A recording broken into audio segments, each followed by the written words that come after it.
Saludamos cordialmente a todos los amigos que nos acompañan a través de Radio Noticias Cuenca. En nuestra página web ustedes pueden hacer el seguimiento, incluso las grabaciones de estas entrevistas. Allí pueden ver además todo lo que estamos haciendo en materia de programación, música y todo lo que ustedes deseen saber. Siempre actualizado a través de Radio Noticias Cuenca. Vamos a conversar en esta mañana con el doctor Byron Canelos, es un prestigioso médico capitalino. Póngame por favor la página de vida del doctor Canelos, ahí está, estamos viendo, ¿no? Allí ustedes pueden ver la página de vida del doctor Canelos, es un prestigioso médico en la capital de la República, con mucha experiencia y fama, experto en neumología, y claro, vamos a conversar sobre el COVID, que es un tema evidentemente importante, que requiere conocimiento y algunas observaciones. Primero, bueno, gracias al doctor Canelos, muy buenos días, bienvenido a la ciudad de Cuenca para este contacto y esta comunicación y este diálogo. Gracias a todos, buenos días, buenas noches, estoy dispuesto a compartir mis conocimientos. Doctor, la primera inquietud que yo tengo, porque el tema del COVID también se ubica, usted sabrá, en el tema de la política. Tan mal hemos manejado aquí en el Ecuador el tema de la pandemia, a tal punto que usted habrá escuchado, desde el punto de vista médico, el trato que se ha dado por parte de los sectores políticos al manejo de la pandemia. ¿Qué piensa usted al respecto, por favor? Dos cosas. Uno, hay buena intención cuando se dice, y eso vimos en el debate, casi todos estuvieron de acuerdo en proponer la vacunación y completar el periodo de intención que ha hecho el gobierno. Ayer nos llegó precisamente la vacuna. Entonces, esa es una parte importante que en lo que usted dice en lo político está bien. La mayoría digamos, de candidatos se expresaron de esta manera. Pero vamos al otro punto. Si dijeron eso, lo otro es demagógico, porque si vemos que se hacen sus meetings, hacen sus visitas a las ciudades y vemos que realmente esto es un caos. Por lo tanto, parecería que digo una cosa y me comporto de otra manera. Y le preguntaba esto porque ya, insisto, es interesante, ya hablando en el tema serio con un profesional como usted, por allí un candidato ya ofreció que está gestionando más de 4 millones de vacunas, y ayer veíamos que con mucha emoción al mismo tiempo, tomando las precauciones del caso, llegaban justamente las vacunas para entregar a las primeras personas, tanto en Quito, Guayaquil y Cuenca. Sí, esto ya es una realidad. Cuando hablamos del tema, ya nos llegó la vacuna. Parece que no nos llegaron todas, de todas maneras, el plan está pensado para cubrir a toda aquella persona que es vulnerable, al personal de atención de servicios de salud. Eso es muy importante. Hay que decir al respecto, en nuestros países estamos trabajando en esto, en otros países quizás las recomendaciones, especialmente en el oriente, son hacia las poblaciones productivas, es decir, aquellas personas vacunarían en aquellos estados para que se garantice, digamos, productividad. En nuestro país realmente y en los países de América, nuestro trabajo es con las personas más vulnerables. Es evidente que en este momento, pues, el país en medio de esta crisis, ¿qué observaciones o qué conclusiones? Vamos a cumplir ya un año de que se inició esta pandemia y claro, la gente en su mayoría dice la vida nos cambió, estamos viviendo otra época. ¿Qué siente usted como evaluación de ya este casi primer año de que comenzó la pandemia aquí en el país? Aprendimos muchas cosas, sobre todo en la parte médica aprendimos cada vez a mejorar el trabajo que hacemos con nuestros pacientes. De hecho, en las unidades donde se reciben pacientes, los médicos que han estado desde el principio ya saben de manera más precisa dar mejor atención. Inclusive esto generó la posibilidad de que alguien manifieste que precisamente los médicos o el personal de salud no debería ser el el que reciba las primeras dosis de vacuna, porque ellos ya saben cuidarse, decía alguien en algún noticiero. Pero vamos al tema. El tema es que ya se sabe mucho respecto a cómo cuidar, cómo atender los pacientes, por ejemplo. Pero me quedo decepcionado cuando durante tantos meses hemos estado hablando. Por supuesto que ha faltado una parte importante en esto que voy a expresar.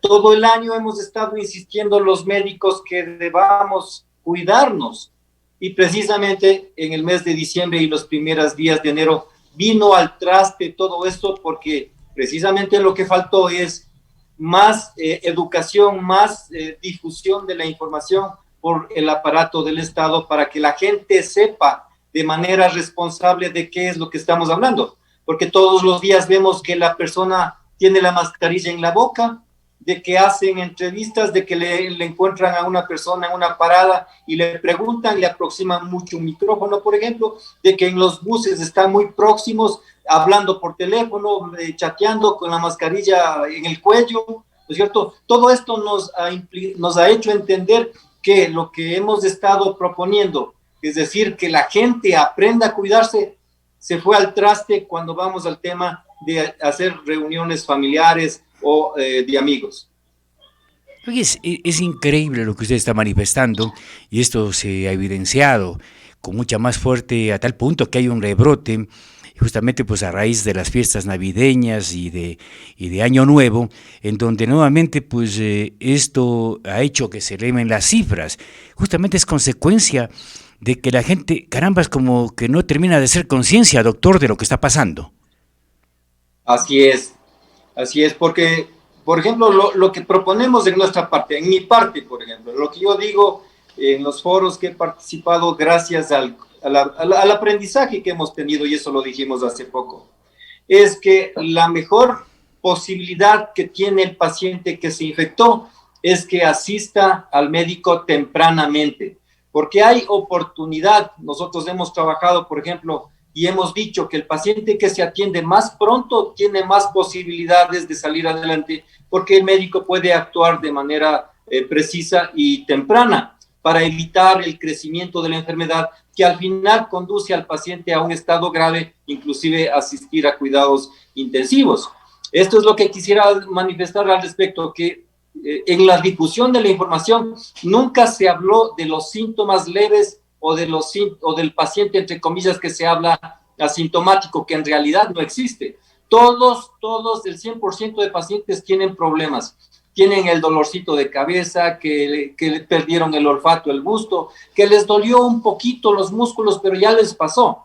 O están esperando porque titulan el proceso como un pequeño problema, un resfriadito, una gripecita, y que ya me va a pasar, y vino la debacle, y el paciente al final está más grave que por confiarse. Es decir, doctor, estoy entendiendo que hay diferentes síntomas.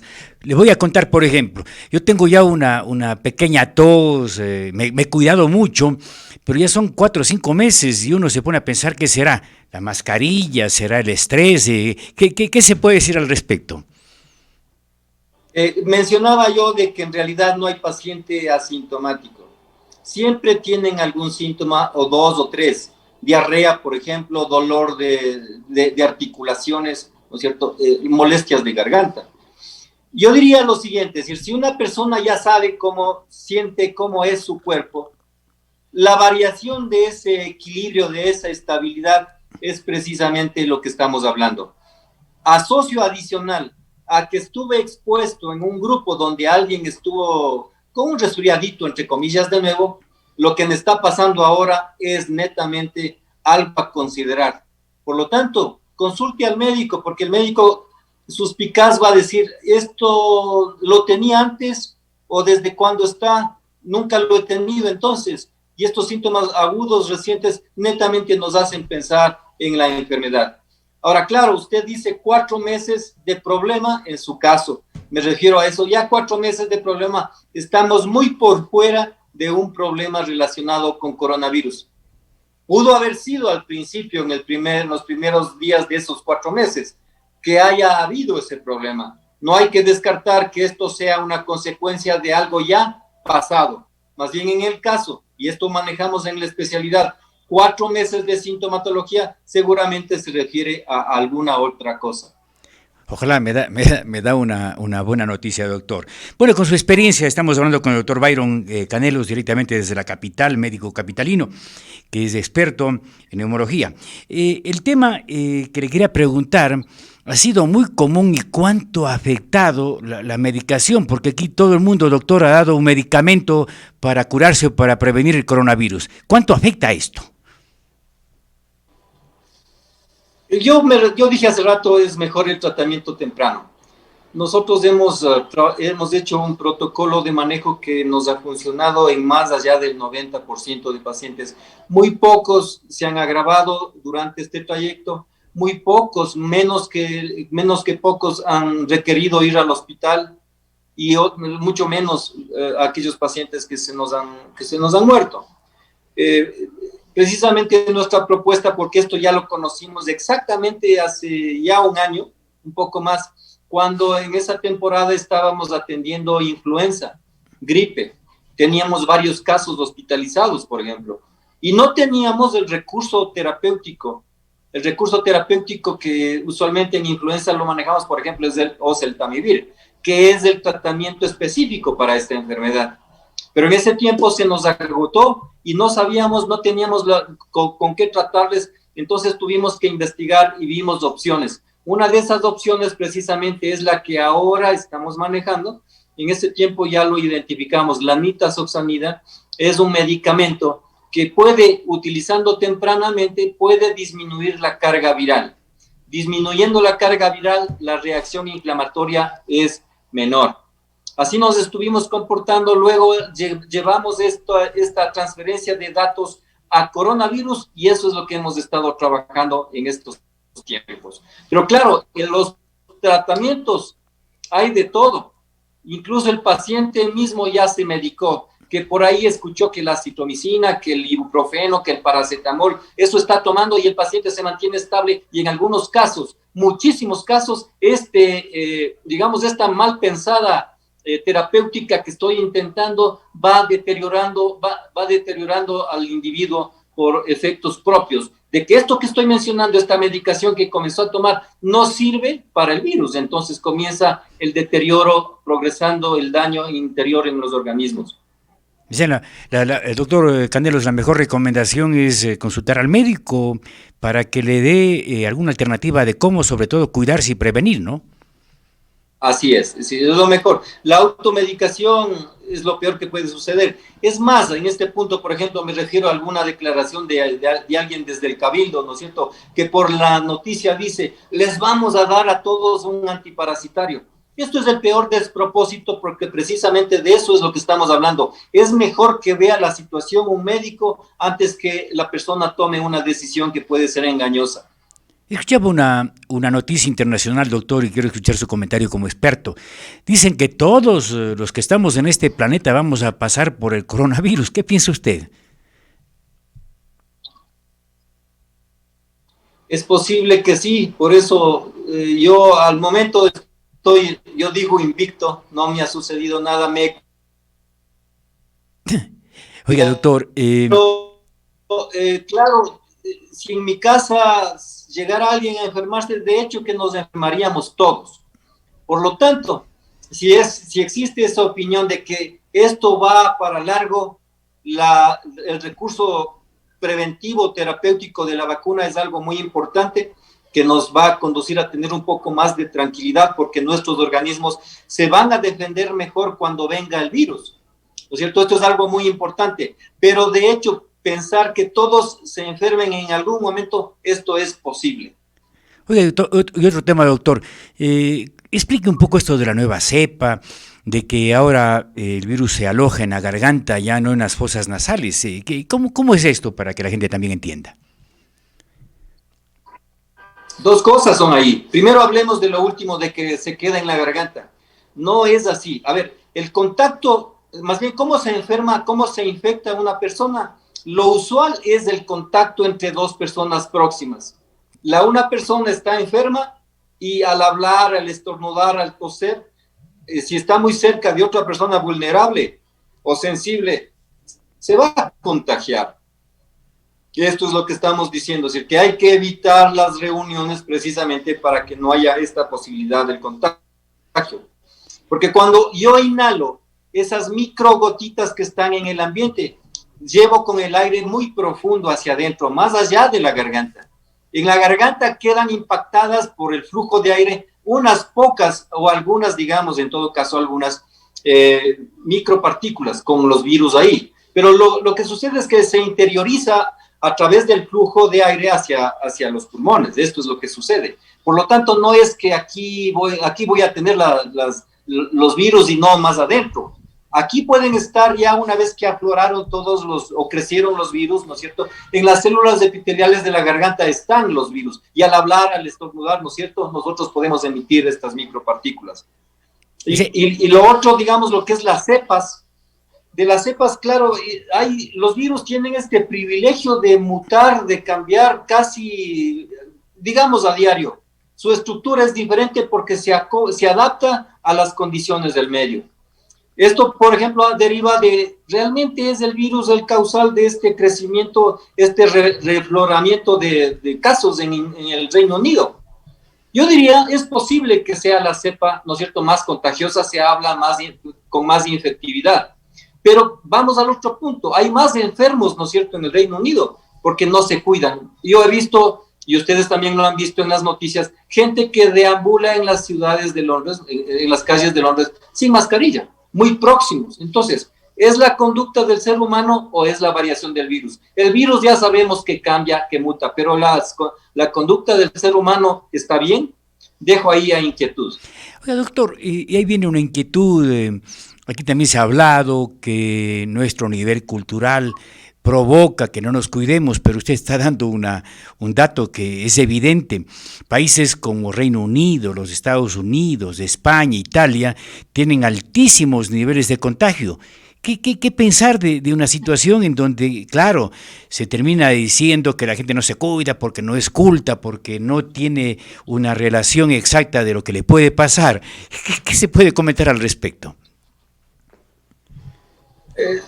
A ver, aquí en Latinoamérica, en nuestro país, siempre es muy importante referir de que nosotros tenemos costumbres y nuestras costumbres están arraigadas en nuestro ser, en nuestro comportamiento, por lo tanto es muy difícil cambiar.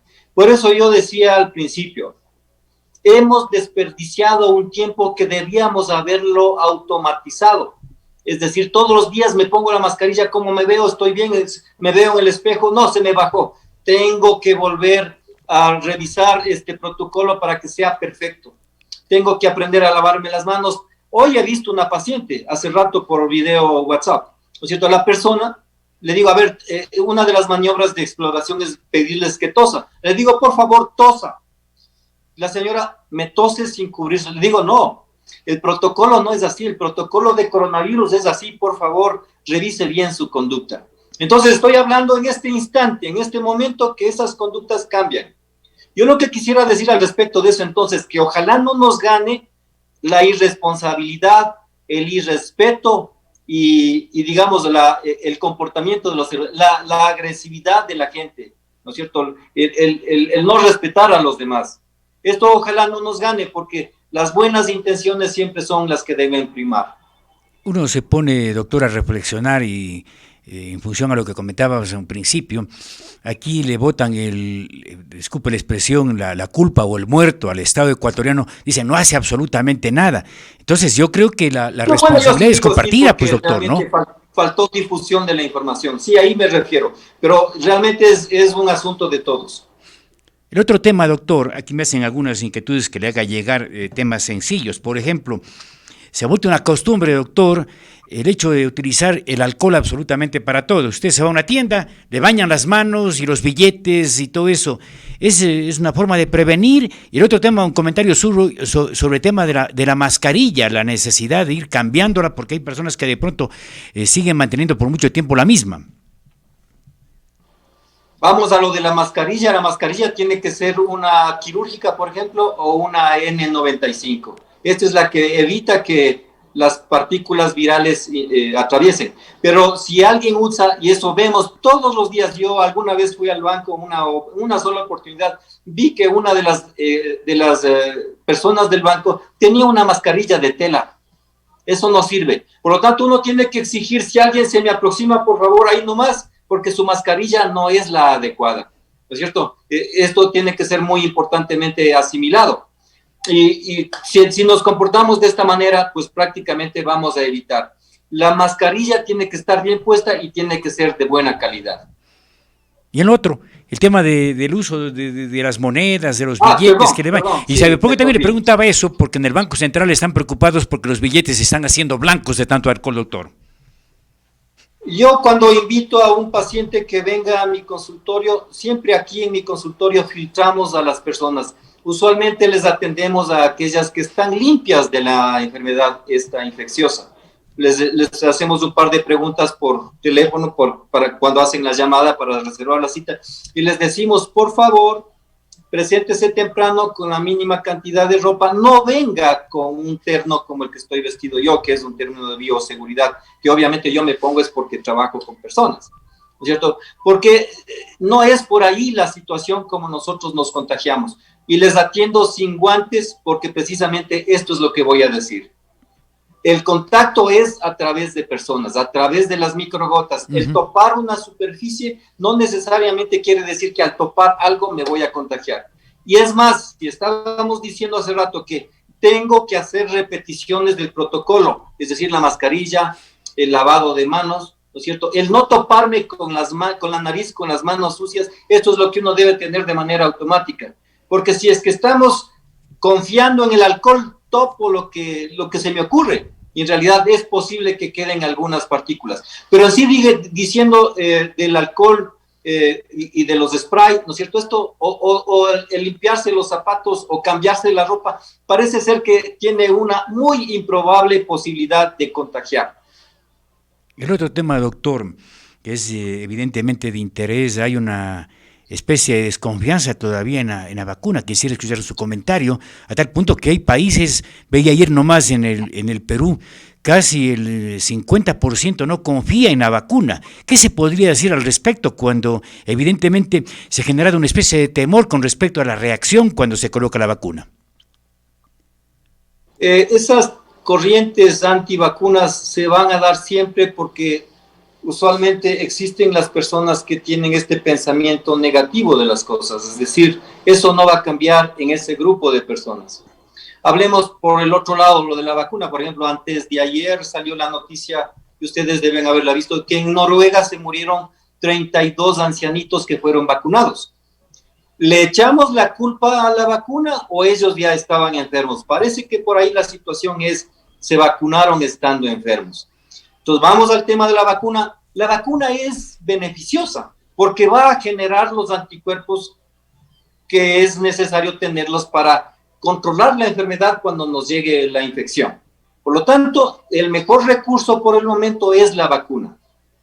Pero claro, hay que elegir el momento de la vacuna, la persona adecuada, ¿no es cierto? Y lo que sí hay que decir es que realmente el diseño de estas vacunas ha sido, como todos hemos entendido, muy aceleradamente procesado. Y esto es precisamente por la emergencia del caso. Por lo tanto, las vacunas parece ser que no son del todo 100% bien hechas. Seguramente irán cambiando los diseños de ingeniería genética para que esto sea una vacuna realmente inocua y no produzca efectos adversos como los que estamos pensando, que las alergias, que la fiebre, que el malestar, que un cuadro medio parecido al mismo del coronavirus. Pero de todas maneras, aun cuando exista esa pequeña reacción con la vacuna, siempre la propuesta del médico es esta: por favor, ahora que ya tenemos vacuna, vacunémonos. Yo creo que hay que vacunarse, doctor. Si yo tengo la vacuna, yo me vacuno este rato. ¿Qué piensa usted? Por supuesto, este es el mejor recurso. Oye, y lo doctor, otro, lo que mencionaba, cuando tengamos síntomas, consultemos al médico porque hay opciones terapéuticas tempranas que funcionan como los que ya me referí. El otro tema, doctor, veo que en otros países ya están hablando de producir en sus propios laboratorios la vacuna. ¿Estamos en posibilidades acá en el Ecuador de hacer algo parecido? No lo sé, realmente no lo sé. En todo caso, por ejemplo, revisemos algo de Argentina. En Argentina, por ejemplo, acaban de dar la noticia hace 2 días de que ellos ya tienen un test diagnóstico que les da técnicamente en 45 minutos. Es decir, es algo muy interesante, por ejemplo. Ahora, en la fabricación de las vacunas no podría yo decir que nosotros estemos en condiciones, casi seguramente no, porque esto es un aparataje enorme y además consume muchos recursos. Vamos a ver qué es lo que pasa. Doctor, otro tema que me preguntan acá es, ¿qué se recomienda en el tema de alimentación? ¿Qué tan importante además es la alimentación? Alimentación o alguna medida terapéutica casera, alguna agüita. Alimentación sin duda tiene que ser una buena alimentación. Si un paciente bien nutrido tiene respuestas inmunológicas innatas sanas. Pero vamos, desnutrición, alcoholismo, descuido, no tener hogar, cosas así son importantes para pensar que la persona puede ser vulnerable. Entonces, una buena nutrición siempre quisiéramos que todos la tengamos porque nuestro organismo va a estar bien preparado para defenderse, ¿es cierto? Pero de otras cosas prácticas, que vitamina C, que la agüita de una o de otra, esto nos va a dar una falsa sensación de bienestar y voy a descuidarme de la mascarilla y del distanciamiento. Eso no es posible. Sigamos con nuestras agüitas, pero recordemos que la forma de prevenir es del comportamiento humano. El otro tema, aquí también me preguntan, doctor, me parece interesante esta inquietud. Se contagian los niños fácilmente y esta pregunta viene en función a la preocupación de los padres de familia que, carambas, están en un verdadero aprieto con los chicos que no se pueden ir a la escuela y esto pues incide en el trabajo. ¿Qué se puede recomendar al respecto cuando no se abre esa posibilidad de que sobre todo los escolares vayan a sus establecimientos educativos? Hay opiniones de todo al respecto. Desde el punto de vista médico deberíamos decir que realmente las escuelas todavía no deberían abrirse. Pero vamos a la situación cultural, educativa de nuestros países, la productividad también. No sé, en algún momento vamos a tener que negociar las dos situaciones, es decir, la una, que ya estemos, por ejemplo, vacunados, con lo cual ya podremos abrir nuestros establecimientos. Estas intenciones se dieron en Europa, en Alemania, ¿no es cierto? Fueron las primeras decisiones de abrir nuestras escuelas para que los niños vayan, pero se volvieron a tener que cerrar porque se infectaron los profesores y se infectaron muchos niños. El niño en sí, los jóvenes en sí van a tener un proceso patológico muy leve, no muy agresivo. Claro que se han muerto niños, eso sí, se han muerto jóvenes también, pero la mayoría de niños y jóvenes tienen un problema ligero. Entonces, hablando de los niños, no hay que descuidarlos porque puede suceder que se agraven, pero sobre todo no hay que descuidarlo de los niños porque ellos contagian también a los adultos. Perfecto, y aquí ya hay una última para no quitarle más tiempo, doctor. ¿Qué efecto? Porque aquí también me preguntan qué pasa con los borrachitos, porque ellos no se contagian o no es tan cierto eso. No es tan cierto. El alcoholismo es uno de los, es una de las desventajas que el organismo puede tener, porque precisamente disminuye nuestras defensas en diferentes aspectos locales. Por ejemplo, los cilios que están cubriendo el tubo respiratorio, el epitelio, digamos, se entorpece el movimiento por el alcohol. Y obviamente la función de fagocitosis, la función de defensa innata también se entorpece con el alcohol. No es que digamos, el alcohólico tiene más defensas, para nada esa idea. Simplemente que de pronto el estar en la calle más tiempo que las personas normales ha hecho que estas personas estén en contacto con más microbios, de tal manera que su organismo ha generado un poquito más de defensas. Pero cuidado con el engaño de que voy a hacer gargaritas de vodka para eliminar al virus. No. Doctor, aquí ya le voy una pregunta más, no lo puedo. Aprovechemos que estamos en este buen contacto con el doctor Byron Canelos. Dice, en Alemania se han dado casos de parálisis general o facial en personas que se han vacunado. ¿Es cierto esto o no es, o simplemente es una mala noticia? Varios efectos hay reportados, varios. pero en relación a los beneficios son mínimos, como cualquier vacuna en cualquier vacuna puede suceder, ¿no es cierto? Pero recordemos que hemos erradicado la viruela, hemos controlado la polio, hemos trabajado muy bien en tosferina, en difteria.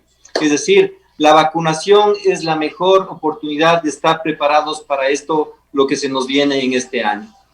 Perfecto, doctor. ¿Qué más le puedo preguntar? Me parece muy interesante lo que usted ha dicho. Tal vez alguna información adicional suya para quienes de pronto deseen consultarle. Esto va a ser importante. Usted tiene aquí, veía, más de 1,000 casos atendidos, lo que me parece una cifra bastante alta y que evidentemente ha dado muy buenos resultados, doctor. Bueno, recuerden mi nombre, yo soy Byron Canelos, ustedes me encuentran con este nombre en las redes, en todas las redes, así es que estoy dispuesto a ayudar en cualquier instancia. Nosotros hacemos una atención virtual muy buena, muy bien preparada y hemos trabajado de manera adecuada en este número de pacientes que hemos mencionado, ¿de acuerdo? Perfecto, doctor. Les agradezco muy enormemente la oportunidad de haber compartido esta conversación. Perfecto, gracias al doctor Byron Canelos, que es experto médico capitalino, experto en neumología, quien nos ha dado una charla interesante de temas como del COVID. Ya regresamos luego de una pausa. Buenos días, buenas noches.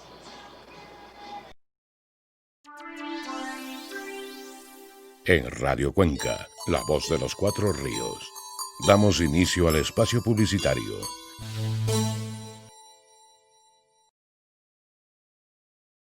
En tus manos está el destino de la patria. Julio León, asambleísta. Vota lista 19.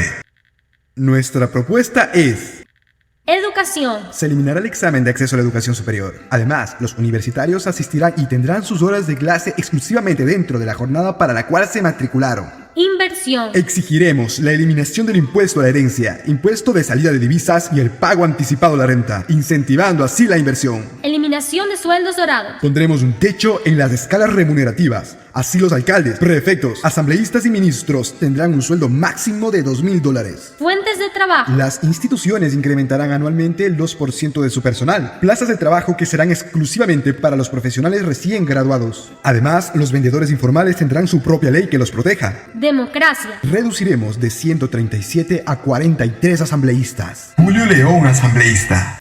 Asambleístas Provinciales, CNE 2021.